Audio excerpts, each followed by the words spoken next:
тебе. Все закончится. В смысле, я тебе. Ну посмотрим.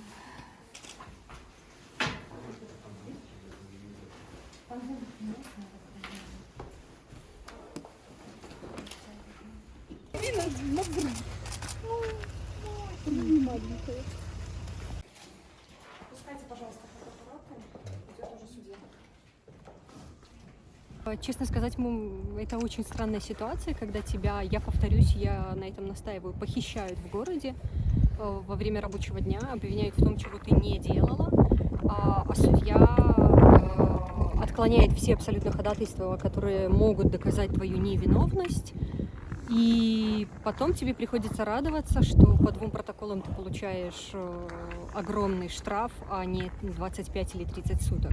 Да, это радость, да, это облегчение, но это абсолютно фальшивая радость и облегчение, потому что всей этой ситуации просто быть не должно. Я собирала сумку, на самом деле, во вторник, и это было все не за раз.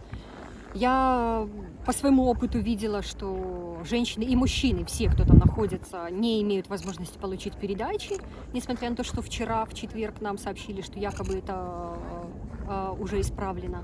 Поэтому я сходила, купила белье разных размеров, пропустила его через стиральную машину, чтобы иметь возможность хотя бы так пронести людям трусы, будем говорить прямо.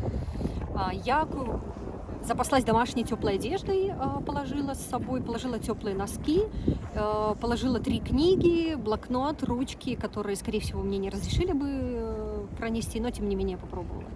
Я купила огромное количество фруктовых батончиков, потому что за те 3 суток, которые я провела, там не было овощей или фруктов, поэтому я надеялась питаться хотя бы так.